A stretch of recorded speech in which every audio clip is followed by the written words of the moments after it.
Hey, what's going on? Good morning to you, good people. Another episode of the Brothers of Legacy. It is Freestyle Friday. You know how we do around here. Hey, Lisa, good morning to you. Make sure you share the broadcast out, please. If you're on Facebook, Periscope, or YouTube, share this out. We got a pretty interesting Freestyle Friday. It's going to be a little different than what we normally do. Hey, son. Good morning. You want me to open your thing? Okay. Okay, take it to mommy. All right. I got Pastor P in the background. Hey, Pastor P, what's going on? Good morning to you. All right, so Morning. we're gonna run the intro. We'll be right back in a sec.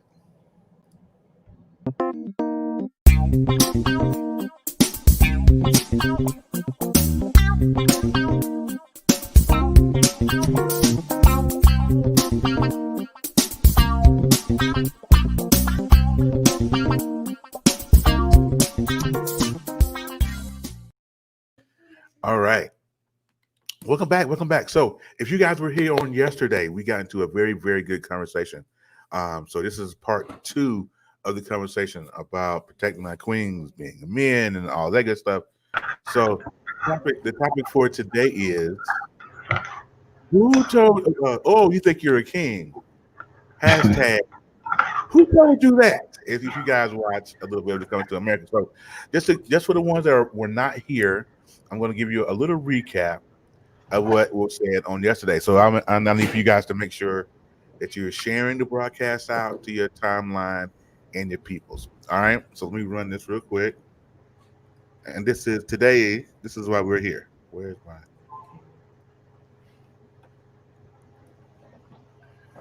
But I learned that it's not designed to be that way. And since it's not designed to be that way, I have no right to make my mother a father. Thanks. I celebrate her for her work. And part of the disillusion that we have is that if I celebrate my mother on Father's Day, now I have a distorted view of what fatherhood looks like. Mm-hmm. And you can understand why we have so many men walking around here with skirts on, because they have a distorted view of what kings are supposed to look like. Woo-hoo! Okay, so let me stop you right there. That we're going to get into. I want AD to be here. So we are going to give you part. Okay, I want to run that back one more time. I think I even missed it the second time around. So we're going to run that back just a few seconds. Did somebody miss that? Somebody missed that. View of what fatherhood looks like. Here we go. You're ready? And you can understand why we have so many men walking around here with skirts on, because they have a distorted view of what kings are supposed to look like. Woo-hoo! Okay. Wow. And that today, you guys, is what we're going to talk about. All right. Wow. Did I say that? Yeah, you did. You saw it. You saw it, sir. You saw it. And Wow. so on today, I got Brother Wayne in the back. What's up there, boy? What up? Talk about today. I'm gonna keep King Jaffer up on the screen today because he's a really cool dude. I like him. So this is for all of my. Who told you that? Somebody told you was a king. Wait a minute, who told you that? Who told you that? I'm just saying that's today. I love it all day. So, that's not what I wanted to do. All right. So I really have to go, sir. Oh, no, have a seat. Oh, wait, here. It's still playing over here in the background. Did you want ice in that? Who told you that? So, Pastor Ron, what I want you to do, and while I'm going to send Ephraim this invite to come on in here. Finish that thought, because usually I think I cut you off. I cut you off in mid thought when you was doing that. Because I wanted to kind of preserve. Hey, I kind of wanted you to preserve. I want to preserve part 2. So yeah, right. And yeah, part 2 for me. What's up, Dwight? Dwayne, good morning to you, sir. Hey, it's a beautiful day. Jump on in here if you want to. It's a beautiful day. Yeah. I I think what led me to say that is we're living in a day and age where as a people, everyone has drawn up their own description or definition of man, of what manhood is. And when you have so many varying definitions of manhood, one has to begin to wonder which one is real. And in order to find out which one is real, you have to go back to who gave us the first definition. Who created you? The Bible says, the Lord said, before I formed thee in your mother's womb, I knew thee and I sanctified thee and I made you a prophet. So everything about you, everything about your definition about who you're supposed to be in the earth was defined before you got here. In fact, bless you, man. In fact, the expectations for your life are given in example with the first man who ever was put in the earth. God put man in the earth and then gave him a job description. And so he defined who we were supposed to be in the earth. All the dominion, everything that we're supposed to be was defined in the garden. And then we messed it up. Mm-hmm. And when we messed it up, we had to deal with the consequences. And so now we've gone from that to this everyday, multifaceted, diverse description or definition of what man is supposed to look like. And I don't mean in the sense that man, when I said that yesterday, I'm not talking about because, you know, you put a dress on that you're not a man. What I'm talking about is when you put whatever you wear, it represents something. So when you put it on, what are you representing? What are you presenting to the world as a definition of kingship, as a definition of manhood? And I think that's where we're confused. Our representation of who we're supposed to be is confusing. And God is not the author nor the finisher of confusion. I'll pause right there and open the floor. Welcome, Terrell. Good to see you this morning, brother. Hey, well, what up? What up? Fellas. How y'all doing, man? What's going down, fam? I can't call. I've been itching to get back on. Y'all been having some good shows, man. Yeah, I know. Ground baking stuff. So you got the fork and the knife and the kitchen. Yes, sir. That's what I'm ready about. And Pastor was just like, get Terrell on here. And I was like, okay. And then by the time I got ready to send you the email, it was there your face. Nah, man, look, I wasn't volunteering to Terrell. Terrell was like, look, I got something to say. I'm ready, man. I'm ready. He getting the coffee, son. He getting the coffee, son. Look, and what he got behind him. Yeah, XXL. He want to let you know who's about to talk. I'll tell you, man, it's been powerful what y'all been saying. It's it shows that the opportunity is right here in the men's lap. And I know with the independent push that's happening, and I'm not gonna get on that. I appreciate women wanting to be independently wealthy and have something going on. I think everybody should be doing something. I don't. What's up, Cole? I don't suggest that you sit in the house all day doing nothing. But this problem started with men, and I think it can be corrected by men. We have to take on the responsibility. And as much as they say they don't, we need to protect these black women. Yeah, for sure. For sure. Fact. So well, I think that it's shared responsibility, right? I think that, you know, you can talk about wanting to be covered, mm-hmm. but walk in the spirit of disobedience. Mm-hmm. Exactly. Right. It's difficult for me to cover you when you continue to emphasize how independent you are. Right. Mm-hmm.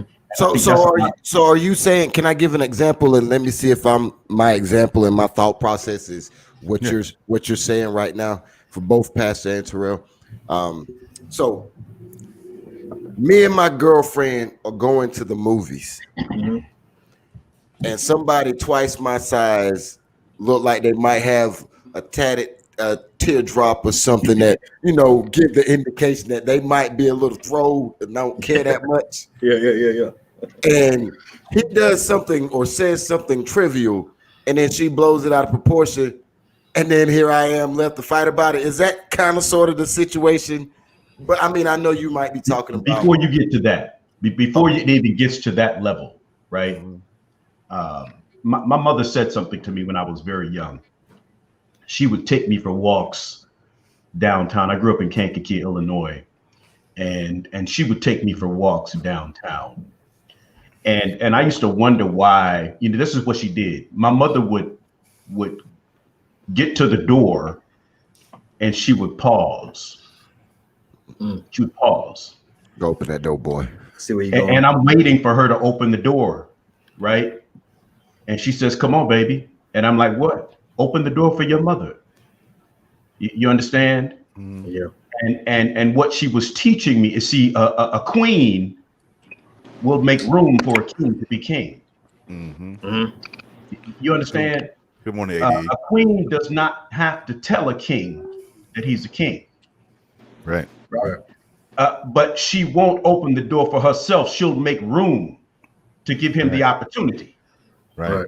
She'll pause. She'll wait to see what your leadership is like, what your values are like. And my mother said, it is your responsibility as a king, as a gentleman, to make sure that you walk on the outside when you're walking down the street with a woman. Yeah. And she gave me elementary understanding. She would say that if a car would drive past you and there's a puddle and the car would splash water, you would get wet, but you would cover the woman as a gentleman. That's right. Pastor, could I ask you something with that, with where you're going?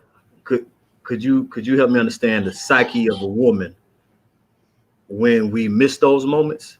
Let's say you fail in that moment. Let's say we didn't open the door. Let's say I was on the wrong side and she got splashed. I know we talked a few weeks ago about recovery and things like that, but what happens when we miss the moment? Right, and I'm definitely going to get there, brother. What my mother also said was the space to walk on the outside is available for whoever wants to grab it. And sometimes the woman gets there first and she makes no room for the man to get there. But she won't go. And then a king will say, "Excuse me, that's where I belong." That's right. Right. And a real queen will say, "You're right. Let me make room." Right. You understand? Now, if you miss the mark, if you and I love what you just said, brother. What happens to a woman's psyche if a man doesn't do that?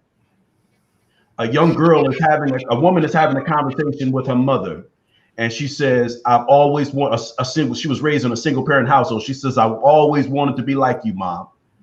You were an independent woman. You made things happen. You handled your business. You took care of the bills. You covered the house. I want to be just like you. I'm not going to sit back. I'm not going to." And her mother said, "Sweetie, I appreciate that. I appreciate you looking at me like I'm a hero." She said, "But I want you to understand, I didn't have a choice." She said, "I did those things because there was no one else to do them for me." That's right. Right. Okay. And so the mindset of a woman, oftentimes, if she has good training, if she was raised properly, is not to usurp the position, but to make room for a king to be king and not try to wear his crown. Right. That's right. You understand? And when you fall short, I think it's important. That's where communication comes in. That's where you find out. I tell people all the time that you might wear a crown, but wearing a crown doesn't make you king. Come on now. Right? You A king, want me to hear this? I wish somebody would. A king has a kingdom mindset. Right? Too many kings, for too many kings, it's all about the throne and it's never about the kingdom. Yeah. That's right. Responsibilities. Right.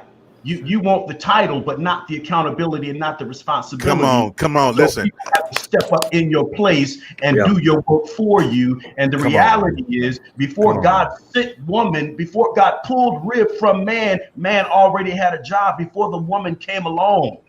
He had responsibility. He had accountability. God had given him authority, but you have to accept and walk in your authority. But your authority is not about you. It's about the kingdom. It's about your village. Yeah. That one I need for y'all to tap y'all shoulder. I mean, I don't know who's Yeah. listening to this on Periscope and Facebook and all that. Listen, I need for you to tap on that shoulder.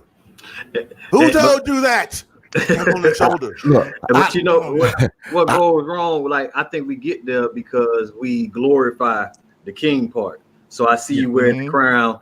You know, in my neighborhood where I came from, you know, we saw the dope boys. You know, we saw them more than what they did. So it looked like that's what you call being the man.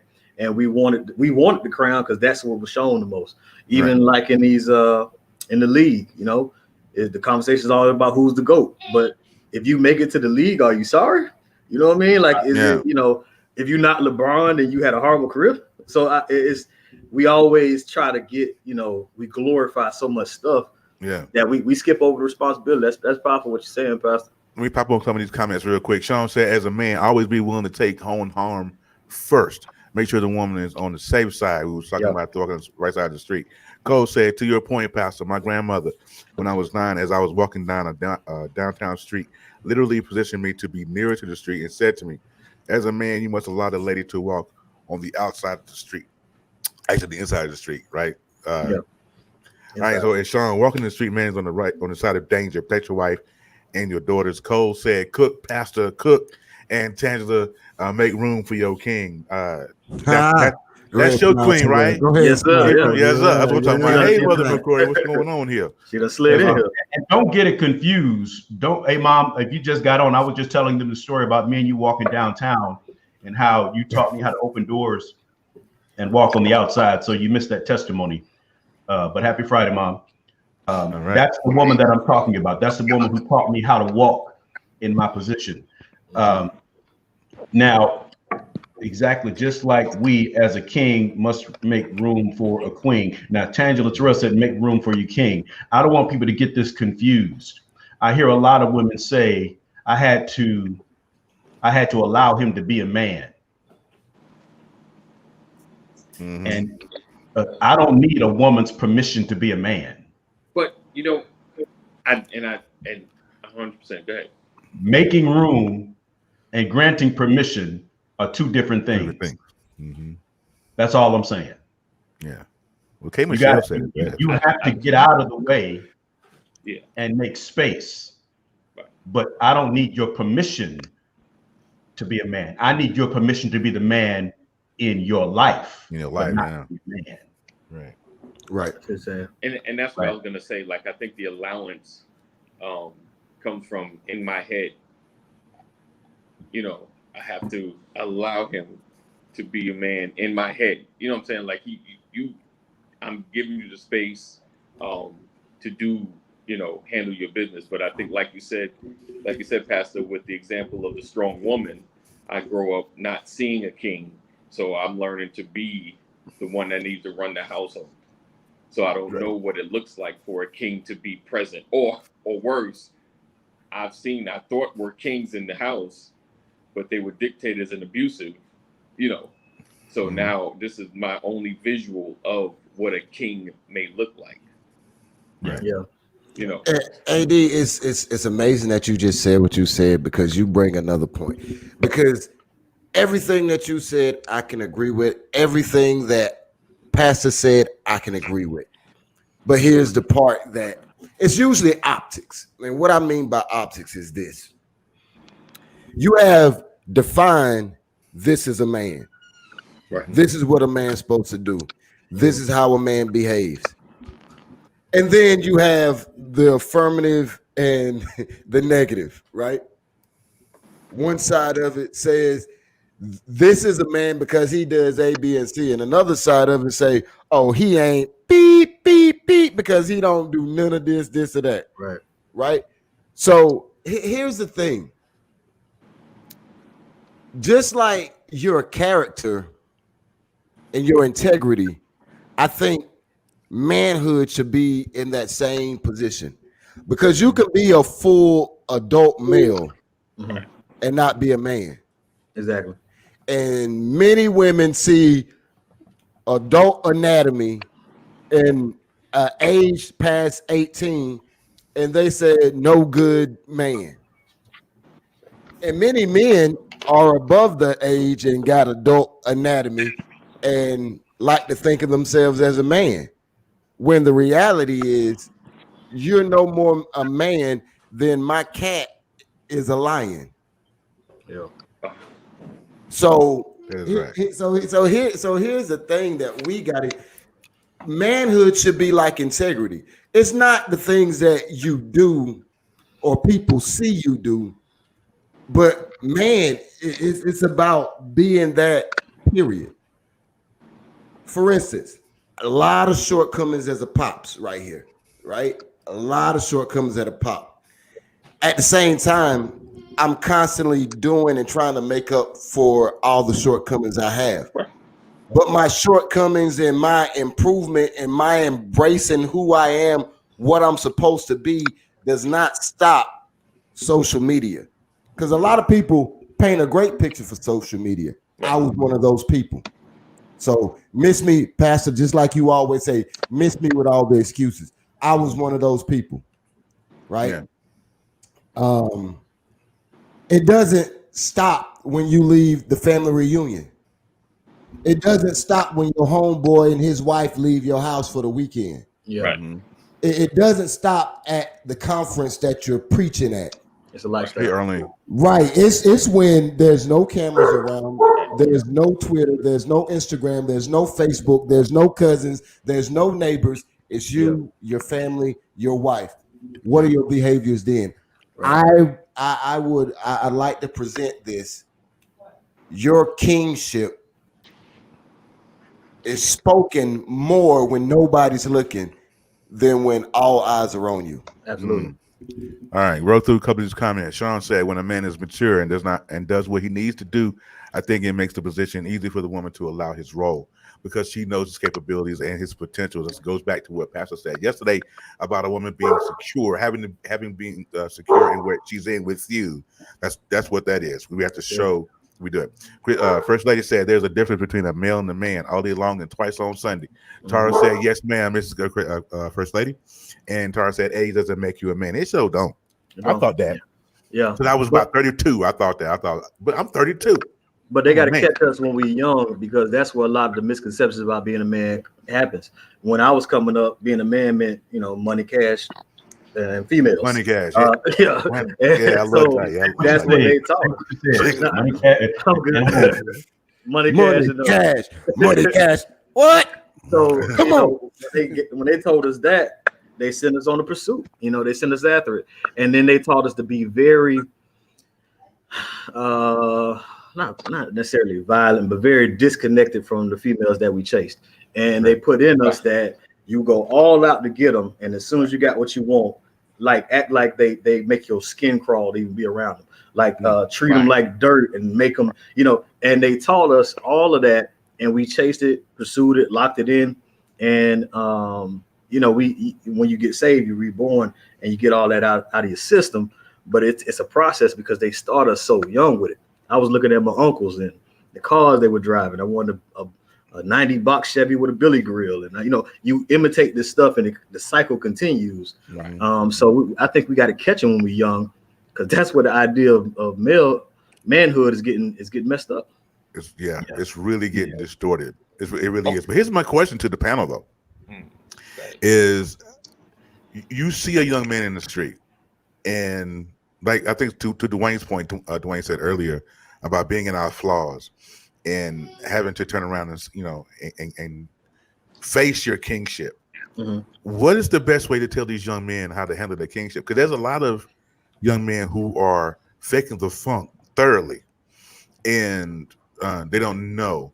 But they're in their pride to not get any help or to not to get that mentor. What do we do as men, as men who have walked that path, who have done what we need to do, and we've done our work? How do we get these young men to turn around? Can I, before anybody start answering that, let me make this comment to what you said, Terry. First of all, they want direction. They want. Who is this they that he's referring to? Young men. Okay, so these young men that he's talking about who may not understand what being a man is, or maybe doing it the wrong way, thinking they're have the wrong understanding and all of that. Let me say this. they want somebody to speak to them, to help them, and there's nobody there, so they gravitate to the pimp. They gravitate to the dope boy. They gravitate to the uncle who got 5 girlfriends and a wife. They gravitate to all of that. So from my experience of policing to my experience of just being the nosy big mouth person that I am, people really do appreciate when you, the finessing part is how do you approach them to get them that information, because deep down they all want it. Some don't want to be perceived as being disrespected. Some don't want to be perceived as, oh, you better than me, but they all deep down want that information. You got to pursue them right. I say pursue them separately too. You're not gonna win them in the crowd. They have them in the crowd. No. You have to, definitely separately. A couple of these comments. Tara said Tara's talking about age. 54-year-old cheated and tried to kill me when he got caught. Age means absolutely nothing. And Tara, you're so right. Age does not mean a thing. Cole said the essence of manhood is like Pastor said, it's a mindset, not money, material items, or a stack of juice boxes. Juice boxes? Where did that come from? All right, and Tara said, for the kids. Okay, got it. All right. What? Manhood is behavior driven. Manhood is behavior driven, Miss Tara, and by their behavior and being a humble man. Kendrick Lamar said it the best for me: sit down somewhere and be humble. You know what I'm saying? That's me. Hey, Tara, did you date older men, thinking that if they were a little bit older, they might be more mature? I don't know your age too, Tara. Please don't tell me. I ain't asking that. No. I'm just saying, like, I think he was her age, and she's just saying, we should have been past all that stuff. And here I got a 54-year-old. Tara. I'm sorry, Tara. That's all right. We got it wrong for a long time too. No, that's okay. Okay. But I am just curious. Do women date older in hopes that that'll be a little bit more mature? From what I've heard from the women folk that I rode with and talked to, that's what happens. They try to get an older man and thinking that, oh, he's mature, Gotcha. just not. He's the ones that I've talked to. I'm not saying in general totality, but that the ones I've talked to and asked about.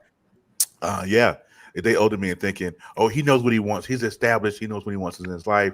He not anybody no games, none of that. But women got to realize that we are individuals. There is no blueprint. There's a blueprint for us in general. Right. There's some generalities about us that are the same. Right. But we are individuals. Right. Man, I could be a moody dude. And Terry could be like Mr. Sensitive. He could be Ralph. I'm an emotional dude, man. And Pastor Brian could be a gorilla on people. Right. But we are individuals. Men are there. I'm telling. Look, women confuse this. Women, you think you guys are the most complicated people in the world? I will beg to differ. We can be some Rubik's cubes. Is that the right term? Rubik's, We could be a cornucopia of nonsense. We could be a lot of that thing. Not a cornucopia. We could be a lot of things around here. Cole Johnson said, my father taught me that ultimate manhood is showing valor and strength and protection and vulnerability. That is after you do your work. I struggle with that vulnerability. You like being vulnerable, Ephraim? Yeah. Not all the time, and definitely not in public. Yeah. I think I've cried twice, maybe once. No, maybe twice, definitely once. In 12 years of marriage. Oh yeah. Are you saying that you wanted to cry and fought back the tears not to be seen? Absolutely. Yeah. Because I don't know how you're gonna handle me after you see that side of me. I don't want to change the subject, but I'm just saying I struggle with that one. No. I think I did too. I did too. Ephraim, I'm with you with that. There. I would rather. Here's the thing. But what you're talking about is the outcome of something. See, something got you to the place where you were so protected because you were afraid of the consequences of being vulnerable. Yeah. You weren't born that way because when you were 2 years old, you cried. I promise you cried. Right. You cried. When I saw people in my neighborhood be vulnerable, cry, and all that, it didn't go that well for them. So yeah, it definitely was something I adopted. And this is a message to our women. This is a message to our queens. You know, when you talk about making room for a man to be king, it includes his vulnerabilities as well. Because how you treat me when I show that side determines how you look at me. Yes, and sir. how you look at me matters. Yeah, That's You understand? So if I can't cry in front of you, then what kind of king are you expecting? Because if I don't know how to conduct myself emotionally around you, if I can't conduct myself emotionally and surrender those vulnerabilities to you, how can you expect me to understand it when you're expressing it to me? Come on through here. Hey, Pat, you just said something. Hold tight, right there. Speaking of showing vulnerability, I'll be right back.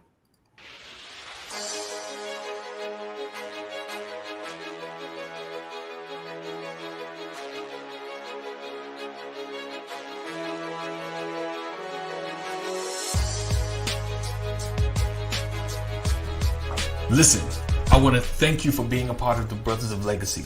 Those brothers that are connecting and commenting during our broadcast, sharing and joining our groups, as well as those that are supporters, the ladies that have our back and constantly cheering us forward. Listen, we are in the process of expanding into local areas, right?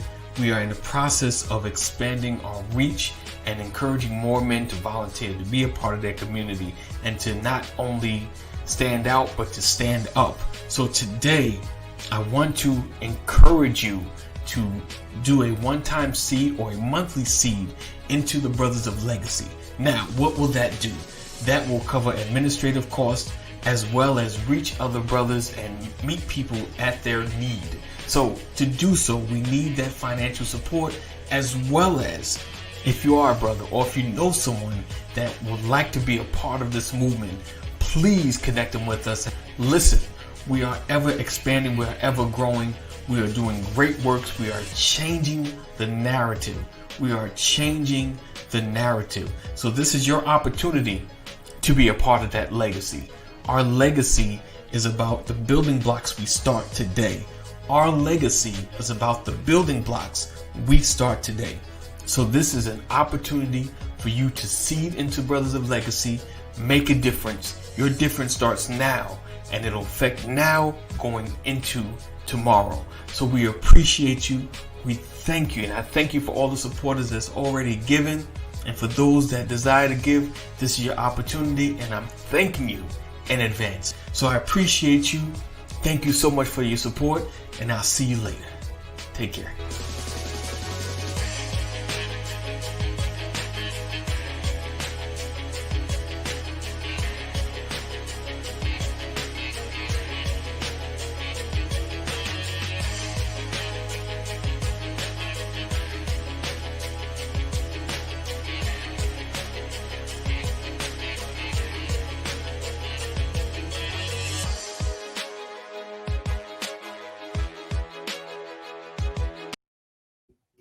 Actually, we're going to stay right here. Hey, you guys, welcome back.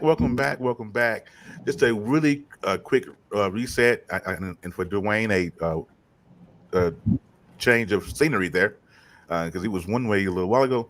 Now he's sitting in front of his bay windows. So just a reset real quick. This is the Brothers of Legacy. Here you got Pastor Brian here.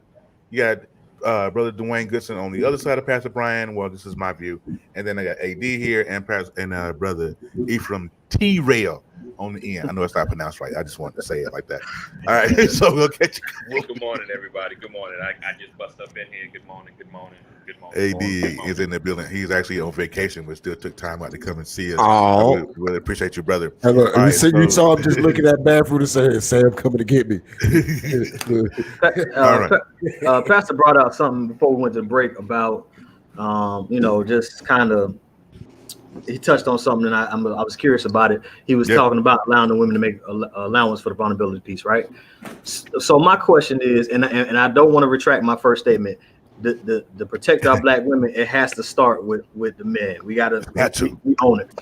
But I want to ask some of the ladies, why are they so attracted to the bad guys?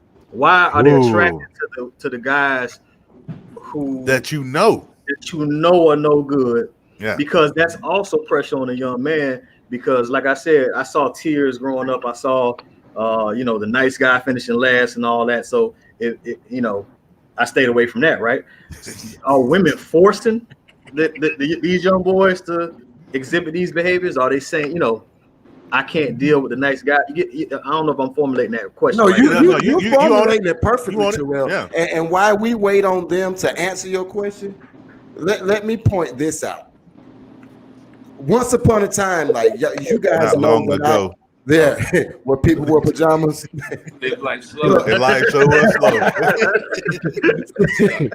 See, I was genuinely a good dude when I first joined the Army. When I say a good dude, I've always been a good person. But I was a good man for a good woman when I first joined the military. And the first person I got into a relationship with, I gave her everything. Now, women, y'all say you want a good man. And some of you mean it, right? But y'all say you want a good man. Well, let me describe to you 19-year-old Dwayne. Had a full-time job with benefits, right? Okay. Good start. I cooked. Come on here. I cleaned. All right. I had my own house. I had I paid all the bills. There was nothing lacking in the house. And I was a pretty handsome 19-year-old. Right. I could dance, and best believe I held it down, if you know what I mean. So that's what I was bringing to the table. Yeah.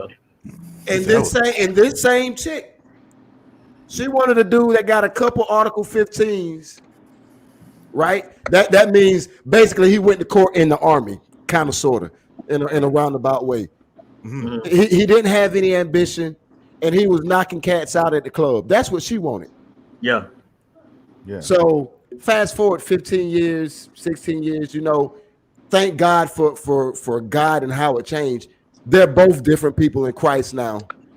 But that's who I was. But her not wanting the good man that all women said they wanted, it turned me into a savage. Because after that, I was a certified hoe. Right. Yeah. And then I was the problem. But you turned me into this. You helped turn me into this. Right? So, sisters, yes, it's our responsibility. But you got to take some of that responsibility too for those false pretenses that you say you want, and then you want nothing to do with it until it benefits you. And then all of a sudden, where they all at? Because I don't see none, because I'm doing A, B, and C, and and y'all out here doing, especially in Atlanta. Look, I love my sisters in Atlanta. I love the drive. I love the hard work. I love the independence. I love it. But right. you know you're missing something.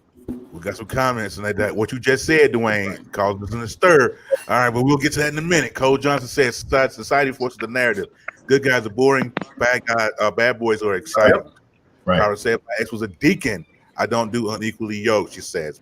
First lady has a story. I'm going to go ahead and read this out loud. I like to read their stories. Hey, my man, Pastor Brian McCrory, is 2 years younger than me. When I first met him, he was 30. He was a man with experience. Certain things I hadn't experienced yet. One was being a parent. I thank God for his maturity as a man. I thank God for my husband's wisdom over the past 10 years. Manhood is a growing process, and men should seek for more wisdom. A man with wisdom combined with their experience and maturity is a Superman. Keeping it real. That's why 100.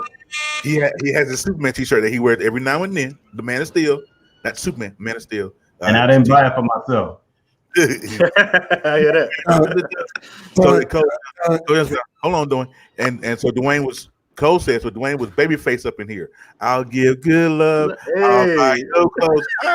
As soon as I go home from work, I love that. Somebody can't turn you into anything. You made a decision, Dwayne, to be a savage. Based off the fact. Influence. But go ahead. I'm sorry. But Willett said there's levels to bad guy for me. When I was younger, I said the guys who wouldn't commit or be faithful because I went for who my father was to me as a young girl. I grew up in conflict. So when I grew up with it, of course, it followed me. Come on, man, heart. So that was deep. That's my sister. She's deep. And mother said choices. Cheryl said, hey, good morning to us. Good morning to you, Cheryl. Glad you're here. Amen, First Lady. All right. So, amen, First Lady. Send me a comment. That's out here getting a paragraph. You talking about amen? But here's the thing. Here's the thing about, because I appreciate my wife. My wife really put me on blast. And I love it because it's exposure. It's exposure. And so the reality is, she said, I love his wisdom over the last 10 years. Mm-hmm. But what most don't understand is we've been together 23 years. Right. Break that down. Break it all the way. There you go. So what the message is the first 13 years, there was some stuff going on. You hear me? There was some hurts and there was some pains. There was some disappointments. There was some drop balls, some fumbles. Some things happened, and decisions weren't the best decisions.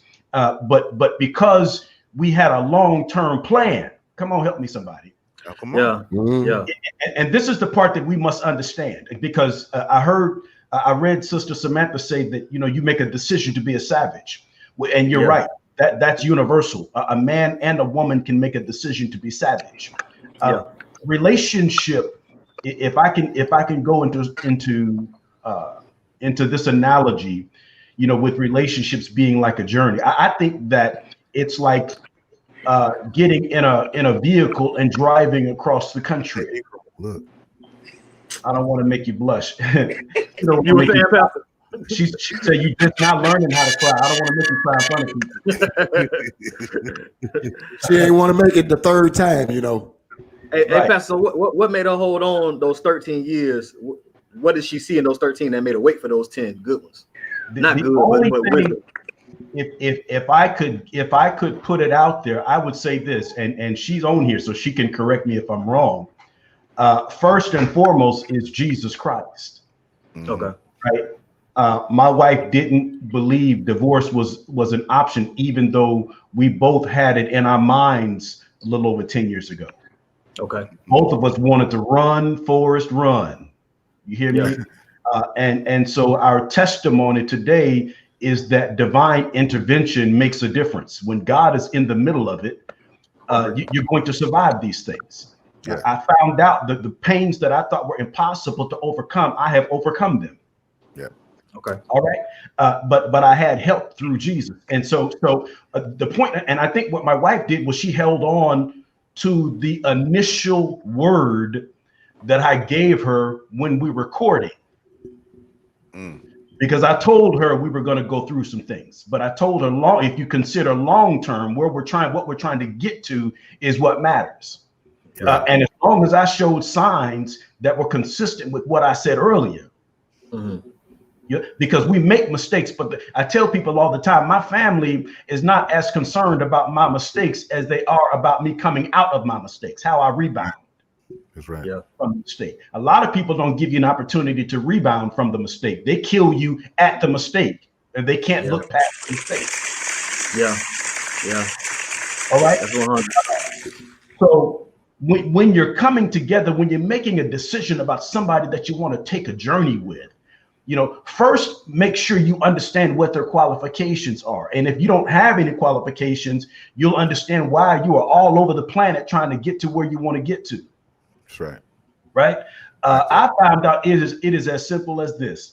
If you're going to get in the, first and foremost, if you're going to get in a vehicle with somebody and take a trip, make sure you understand who's driving.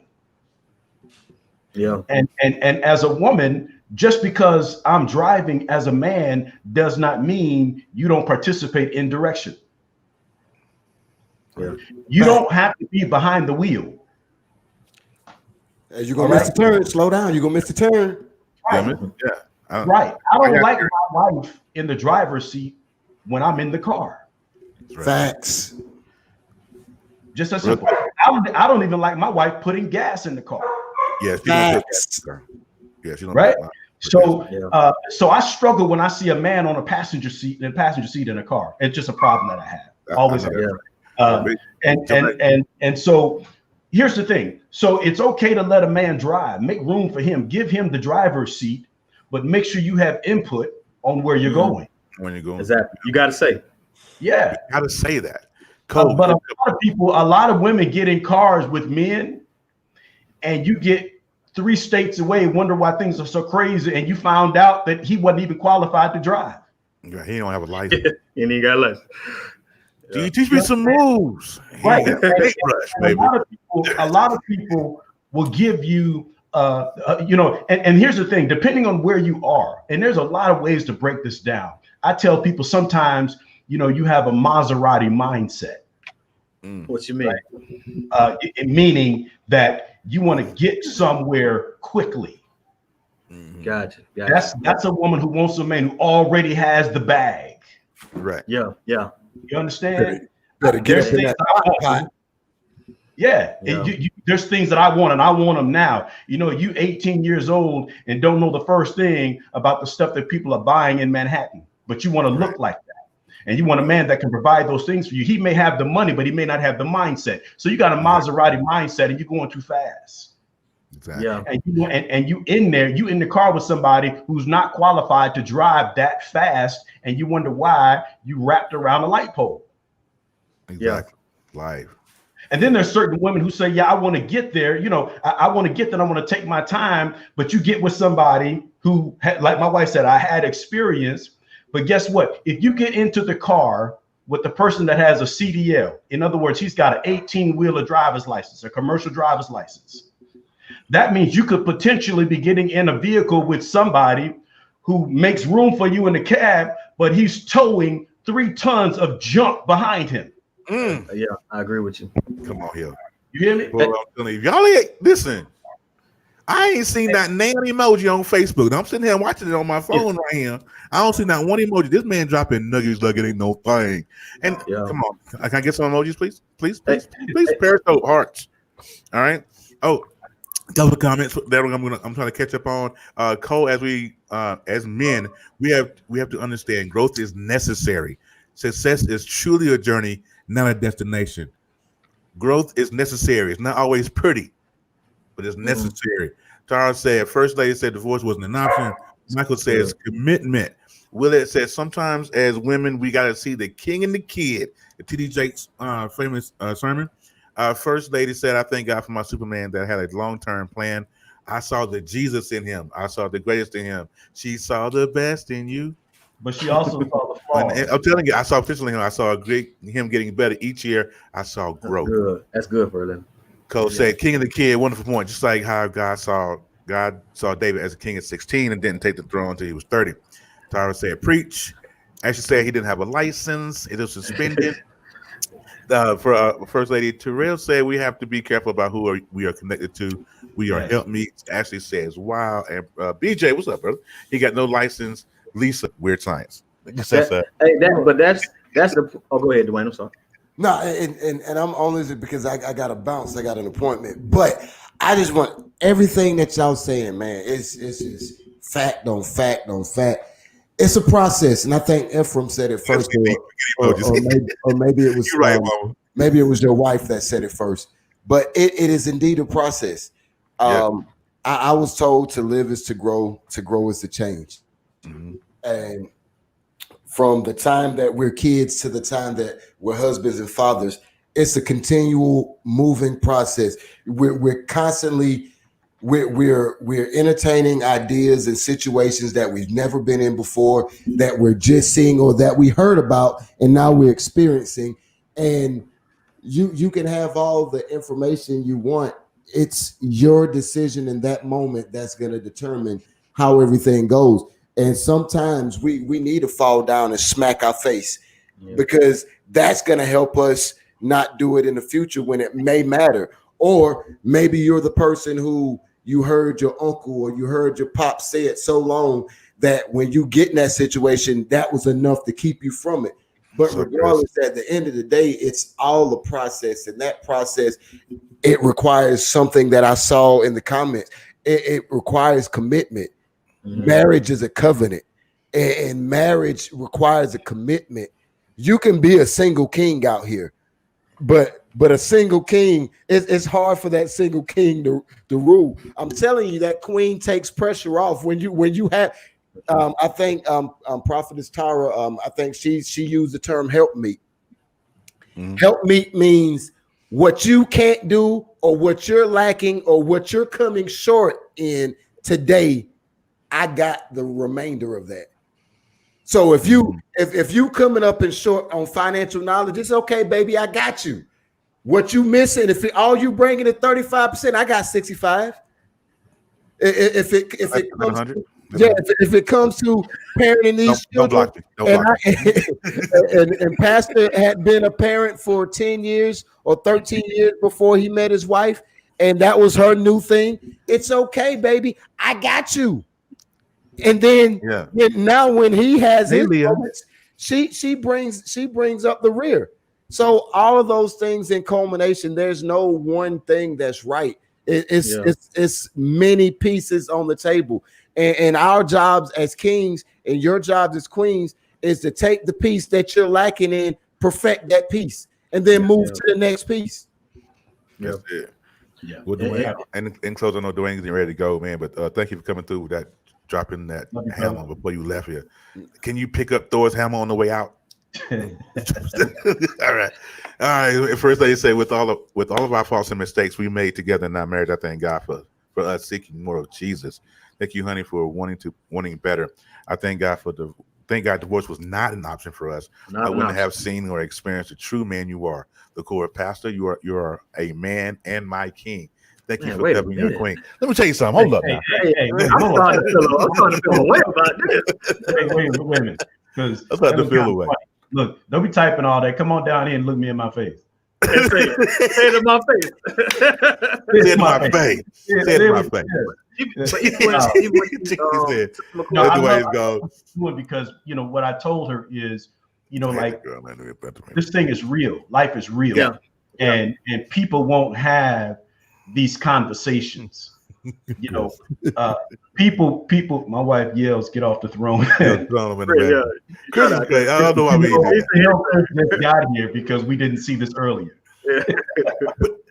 Okay, so all right, so all this wonderful stuff that we've gone through, the growth that we became kings. Why is it so hard for these young men to get it? Because I read and I talk to a lot of young women who have gone through these horrific situations with these young men, and my question is, why is it so hard for them to see that they're wrong here? Why is it so hard for them? Did she come down? Did she come down?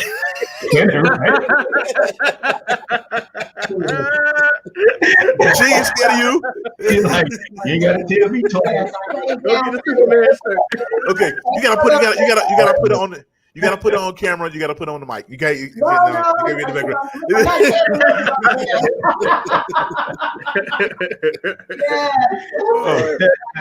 She loves her king. They are fantastic. All right, I got you. Good looking out. The pressure when you young, man. It's the pressure. The guys are trying to be. They're going for the success rate, man. They want to see. What's gonna get me what I want, and it's kind of hard for them to get that because when my bad boy behavior attracts that good girl, and that's why I was asking, because I think the good girls are attracted to the bad guys because they show that swagger, that seductive swagger, and they allow good girls to be bad. You know what I mean? Yeah. Even though the girls know from day one conversation, he's not suitable for me. He has traits that will not sustain where I'm trying to go, but maybe they're just attracted to the freedom that a guy who could care less about anything gives. It allows her to be bad, and I think that's attractive. And how you gonna change the guy's mind if it's quote unquote working? How do you tell the guy that dropped 30 that you rushed us, you didn't allow us to get back in our set, you messed us up the whole game? You know what I mean? But I dropped 30, coach. No, you didn't play the game right. So how do you talk that guy down from that when these young boys, they think they winning? So makes sense. How do you tell them they losing? Yeah. Well, I call that the AAU mindset. AAU. Right. Boy, you got some mindsets today. I like that one. I'm still on the Maserati. Yeah, me too. Well, a lot of like my grandson, I have an 11-year-old grandson who is a straight baller on the court. He's doing some tremendous things, but his mother, my daughter, called me one day and said, "Dad, you got to talk to him." She said, because I'm trying to teach him about teammates, about being a team player. that when you win, the group wins. Right, yeah. He said, but I'm even having a conflict with the coach because the coach is trying to win at all costs. And if that means he doesn't share the ball, he doesn't share the ball. Right. And I said, then you have the wrong coach.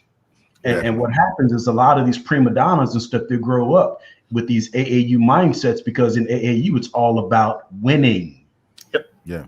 You understand? Yeah. And if you got to score 40 points to win, then you score 40 points to win. They lift you up on their shoulder. And it's all about you. It's not about the team. Yeah. And how do you tell that guy that he didn't do it? Say it again.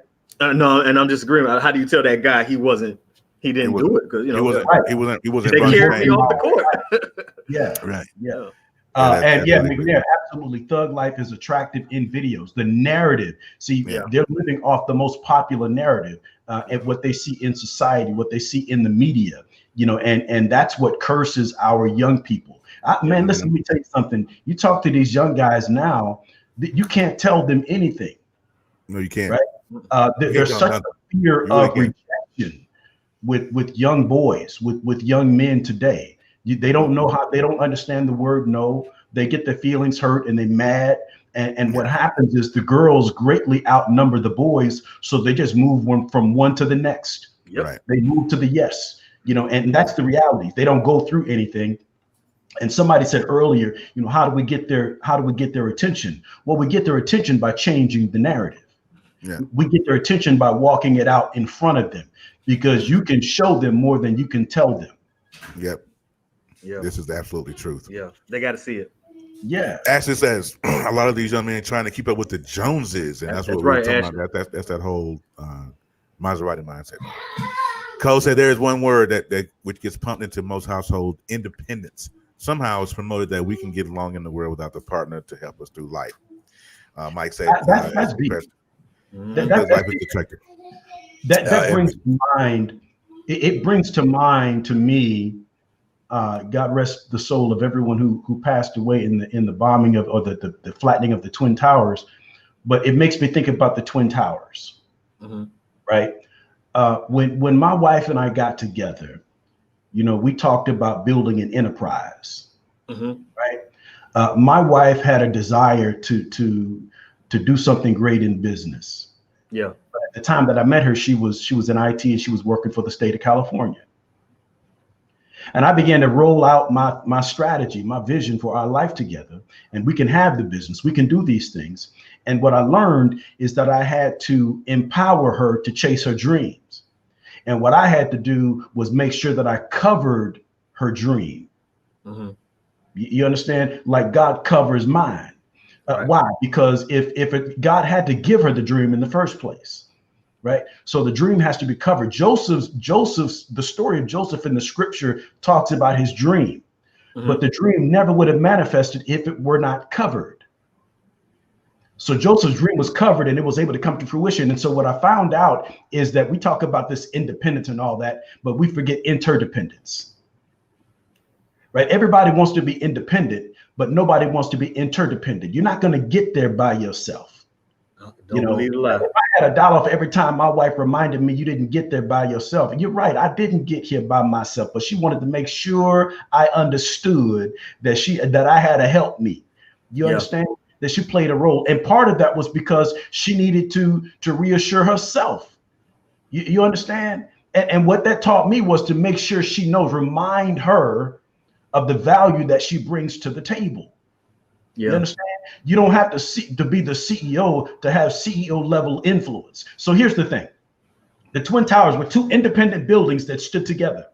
And everything inside of each tower represented a different type of business. A lot of people want to be independent. You want to have yours and I want to have mine, but there's no connection between the two buildings. You understand? That's that 50-50 relationship. We come together, we meet, you got 50 on it, I got 50 on it. But I'm saying in the relationship, it's 100 plus Jesus.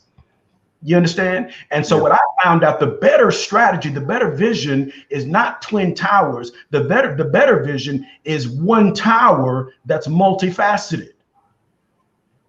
You understand? Because in our enterprise, we're building one thing. We're not building two things. The Bible says when man and woman come together, they are no longer twain. They are one. So I'm not looking for a twin tower relationship. I'm looking for one tower that has a whole lot of opportunity inside of it. You have the ability to do your thing. You have the ability to chase your dreams and all of that, but we're doing it all under the same umbrella. It's not you do your thing and I do mine. It's we do ours. That's what this is about. And so when we talk about that independence, independent mindset is that person who says, I'm grown, I can do what I want to do. Well, when you come together with somebody, you can't just do what you want to do. Yeah, it don't work like that. There's a level of discipline that comes with this. And the Bible says that if you delight yourself in him, he'll give you the desires of your heart. And this is what I found out. You can do what you want to do when your desires line up with the vision. Mm-hmm. Talk to me, somebody. And a lot of us want to do what we want to do, but what we want to do does not line up with the vision. Right. And we get mad and we pick up our toys and we go our separate way. First, understand what the vision is and what roles you all play in the vision. That's what you have to get an understanding of. Make sure that the person that you choose as your mate is qualified to be your mate. That doesn't mean they have it all together. I was talking to my wife yesterday, and I told her, she might have posted that. I told her that you are a multimillionaire. I speak those things into her life because I want to confirm what she's feeling inside. Yeah. I didn't make her feel that. I'm just confirming what's already there. Right. So I say you are a multimillionaire. You're a multimillionaire in process. Mm-hmm. You understand? It's a building process. And because you are in the process, you are making progress. Right. And if you're going to make progress, you've got to do the work. Progression requires work. And as long as you're doing the work and making the progress, you will continue in the process. And then you'll be, and here's the thing, financially speaking, what people don't understand is when you have these building blocks and you understand them the right way and put them in the right perspective, man, you will out process. And what does that mean? That means that something else will begin to work. Yeah. All of your early efforts will begin to work for you. And you can sit back and watch that thing grow. Yeah. And a lot of that stuff for the young ladies who are listening, a lot of that Pastor talking about, you can do that. That's what y'all can talk about on a date right there. You know, where they going, Now, I'm not saying you just want to be attracted to anybody ugly. I get it. But we got to do more on these dates and just see how pretty you are. Oh, that's all I'm saying. Yeah. Because, the temptation said the best, man. Beauty is only skin deep. Or tops. But anyway, beauty is only skin deep. Yeah. All right. Then Brian Jr. says, young men don't think that they were going through because what they're doing is working to see what grown men have, but don't want to do the work to get there, which is true. Young men don't think that the same one. Yes. First lady says, why is this coming up on my screen so many times? First lady says, as a wife, a good thing and a helpmate was a process for me. I had to also grow and see God for wisdom as well. The Bible says in Proverbs 14:1, a wise woman builds her house. There was times in our marriage that I didn't build with wisdom. And so Ashley, Cora is transparent. Well, ain't they though? Today's the day. And she's like right across the way from me. I'm not. That's because y'all don't scare me. You don't scare me? Well, let's say. So, Pastor Brian, this is for you. I have a brother who is ready for mentorship. Does Pastor McCrory provide intensive mentorship? Inbox him on Facebook, and I'm sure he'll have an answer for that. Yeah. And then Ashley agrees with BJ. Skin is only a book cover. And First Lady says interdependent is important, especially when you both bring value to the relationship and partnership. I thank God for my husband. We are building a tower together, multimillionaire in the making. I listen. Come on now. I love y'all. I promise you, listen to me. I'm going to say this in front of everybody on Facebook, Periscope, YouTube. As soon as this COVID thing is to the point where I can try, I'm coming to Atlanta. I'm coming to Georgia. Come through, man. I'm coming to Georgia. Come on. And I gotta see my pastor in them. You know what I'm saying? It's like, man, y'all, I tell you. All right. So, anyways, before we close out today, I want to give you guys an opportunity to give one parting comment or any advice you want to give to the young ladies or to the young men. You can do both. You can do one or the other. But we want to give some parting wisdom out the door. And Ephraim, I'm gonna start with you since you're the guest today. For the young ladies with the dating, man, if you're gonna date somebody, he needs the bare minimum have a sense of self, and at least an idea where he's trying to go. He don't have to figure it all out or what he's gonna do for the rest of his life at 17 years. Oh, but he needs to have at least those two things down pat: a sense of himself and where he's planning on going. And young men, same thing. You need to figure those two things out. Amen. Mm-hmm. And for That's the young men, especially married men, or even those considering or with a desire to want to be married. And this is for the young women to hear this as well. But to the men, you know, I had to learn to invest in my wife. Mm-hmm. I say this to people, I've been saying it for years, that the greatest investment I ever made in my life was Jesus Christ. The second greatest investment I ever made in my life was in my wife. I invest in her. I pour into her. I push her. I empower her. I encourage her. I do all these things. I've learned to do all these things because a good investment will reap you great rewards. And what I say is my wife is my investment, because if I do right by her, she will retire me. Come on, Richard. Y'all need to hear what I'm saying. Yeah, Right there, in the name. I felt that all in my spirit. That sizzle in your spirit real quick. We'll take it off the car. Yes, sir. When you invest effectively and properly in your bride, she will retire you. I feel the bolt of energy right there. That's Jeff Ronnie, what's going on with you, man? So if I had to leave with any advice to young ladies and young men, one for the young ladies, and it's a very simple point: know yourself, know what makes you tick, know that's good what you cannot deal with. Stop, because what I've seen is the influx in society. We know with girls going on OnlyFans because they can't find a man, need money, whatever. Talk about it. Come on, we need to quit that. You know, quit with the thirst traps. If you want a husband, but you on OnlyFans, I've seen some chicks. I've seen some chicks who have a husband and still on OnlyFans, and he okay with that. I'm not sure what that mind's about. But we can't do that. I hope we talk about that Monday. Oh yeah, we can definitely get on that. I'll talk to AD about it. When is it okay to choke your wife? So we can't do the OnlyFans. But ladies, know yourself. Yeah. Love yourself. Yeah. Because ain't nobody gonna love you like you. Come on. I say this all the time. Ain't nobody gonna love you like you. Fellas, here's my advice to you. Get your hair out of your own butt just for a sec. Because this is what somebody told me. My best friend told me, you need to get your hair out of your butt. This is you. This is on you. You can't. And I spent walking around for years blaming other people for my mess. Yeah. When it was on me. It's on me. So young fellas, get out of your own head. Get out of your own butt. Stop walking around and this level of pride that we do as men. Yeah. And it's just like, well, I ain't gotta do all that. She gonna be there. Stop it. You know what I'm saying? That's get better at that and stop leaving these queens to raise these children by themselves. You know what? Let me go. Yeah. All right. I'm telling you. All right. So we want to thank you guys for coming through and appreciate all the views, the emojis on Facebook, Periscope, and YouTube was the other place we normally go. Yes, actually, we will talk about that next week. We're gonna get into that. I'm gonna talk to. Oh, actually, talking about starting no fans only. What's she talking about? He's like, where we at?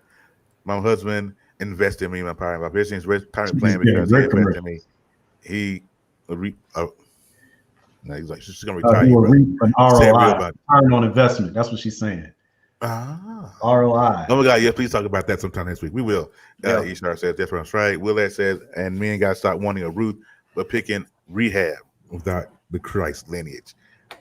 Gotcha. I totally got you. Rehab, okay.